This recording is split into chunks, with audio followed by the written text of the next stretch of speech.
ಕೇಂದ್ರ ಸರ್ಕಾರ ಇತ್ತೀಚೆಗೆ ಚಳಿಗಾಲದ ಅಧಿವೇಶನ ಜಾರಿಗೆ ತಂದಿರತಕ್ಕಂಥ ಜಿ ರಾಮ್ಜಿ ಅಂತಕ್ಕಂಥ ಮಸೂದೆಯನ್ನು ವಿರೋಧ ಮಾಡಿ ಪ್ರತಿಭಟನೆ ಮಾಡ್ತಾ ಇರುವಂಥದ್ದನ್ನು ನಾನು ತಮ್ಮ ಗಮನಕ್ಕೆ ತರಲಿಕ್ಕೆ ಬಯಸ್ತೇನೆ. ಅವರು ಭಾಳ ದೊಡ್ಡ ಪ್ರಮಾಣದಲ್ಲಿ ನಮ್ಮ ವಿರುದ್ಧ ಅಪಪ್ರಚಾರ ಮಾಡುವಂಥದ್ದು ಏನಂದ್ರೆ, ಇಲ್ಲ ಮಹಾತ್ಮ ಗಾಂಧಿ ಹೆಸರು ತೆಗೆದುಬಿಟ್ರು, ಭಾಳ ಘೋರ ಅನ್ಯಾಯ ಮಾಡಿದರು ಅನ್ನುವಂಥದ್ದು ಒಂದು.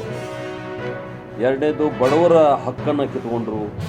ಈ ರೀತಿ ಜನರನ್ನು ದಿಶಾಬೂಲ್ ಮಾಡಿ ನಿಮ್ಮ ಹುಳುಕುಗಳನ್ನು ಮುಚ್ಚಿಕೊಳ್ಳಿಕ್ಕೆ ಇದೊಂದು ಯೋಜನೆಯನ್ನು ದುರ್ಬಳಕೆ ಮಾಡಿಕೊಂಡು ನೀವು ಪ್ರತಿಭಟನೆ ಮಾಡ್ತಾಯಿದ್ದೀರಿ. ನಿಮ್ಮ ವೈಫಲ್ಯವನ್ನು ಮರೆಮಾಚಲಿಕ್ಕೆ ಈ ರೀತಿಯಾದಂಥ ನಾಟಕವನ್ನು ತಾವೇನು ಮಾಡ್ತಾಯಿದ್ರಿ, ಇದು ಭಾಳ ದಿವಸ ನಡೆದಿಲ್ಲ.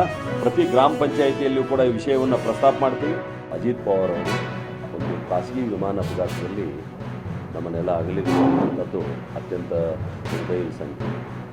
ಹೀಗಾಗಿ ಅಜಿತ್ ಪವಾರ್ ಅವರ ಆತ್ಮಕ್ಕೆ ಶಾಂತಿಯನ್ನು ಕೋರ್ತಾ ಅವರ ಕುಟುಂಬ ಮತ್ತು ಅವರ ಪಕ್ಷದ ಕಾರ್ಯಕರ್ತರಿಗೆ ಅವರ ಅಗಲಿಕೆಯ ನೋವನ್ನು ಭರಿಸ್ತಕ್ಕಂಥ ಶಕ್ತಿಯನ್ನು ಭಗವಂತ ಕರುಣಿಸಿ ಅಂತೇಳಿ ನಾನು ಪ್ರಾರ್ಥನೆಯನ್ನು ಮಾಡ್ತಾ ಅವರಿಗೆ ಶ್ರದ್ಧಾಂಜಲಿ ಸಲ್ಲಿಸಿ, ಉಪಮುಖ್ಯಮಂತ್ರಿಯವರಾದ ಶ್ರೀ ಅಜಿತ್ ಪವಾರ್ ಮತ್ತು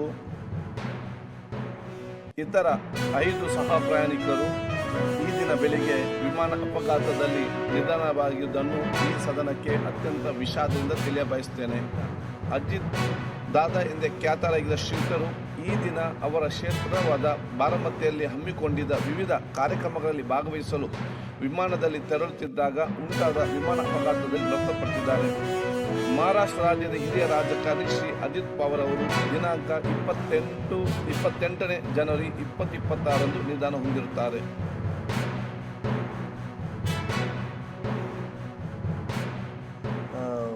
ಅವಾರ್ಡ್ ಟೈಮ್ ಮುಗಿದು ಹೋಗಿತ್ತು. ಆದಾಗ್ಯೂ ನಮ್ಮ ಕರ್ನಾಟಕದ ಅನುಕೂಲಕ್ಕೆ ಅನುಕೂಲವಾದ ಅಭಿಪ್ರಾಯವನ್ನು ವ್ಯಕ್ತ ಮಾಡಿಕೊಂಡು ಸಹಿತ ನಾನು ಮಾಡ್ಕೊಳ್ತೀನಿ.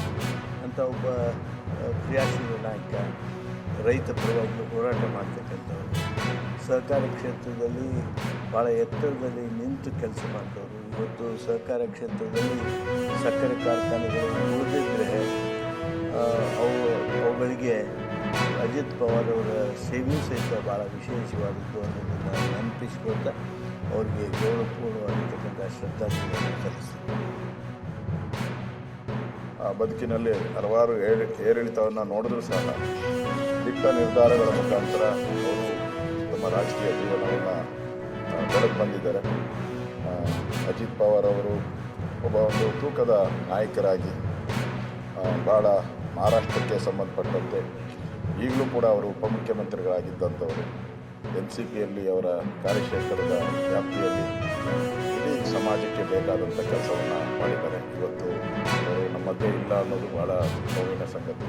ನಾನು ಕೂಡ ಅವರ ಅಭಿಮಾನಿಗಳಿಗೆ, ಅವರ ಕುಟುಂಬದವರಿಗೆ ಈ ಸಂತಾಪವನ್ನು ಬರೆಸುವಂಥ ಶಕ್ತಿ ನೀಡಲಿ ಅಂತೇಳಿ ನಾನು ಭಗವಂತನನ್ನು ಪ್ರಾರ್ಥನೆ ಮಾಡಿ ತಾವು ಬಂದಿರತಕ್ಕಂಥ ಸೂಚನೆಗೆ ನನ್ನ ಬೆಂಬಲವನ್ನು